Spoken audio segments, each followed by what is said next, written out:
I'm Vince Rush with Oltmans. I started in the late 70s and I'm a superintendent.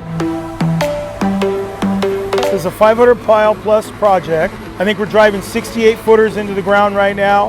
We're hitting bedrock at a higher elevation, so we're going to have a few more cutoffs than what was expected. And we're receiving roughly 15 a day and driving roughly 12 a day. This job has 4 main sewer tie-ins, 3 which are tying into a 27-inch LA City sewer main of a 100-year-old pipe we were able to successfully achieve without collapsing or breaking the pipe. This job is a concrete pile job which involves a complex slab system. So Oko Concrete is doing all the concrete work, which assists the superintendent in quality and time and schedule on this job.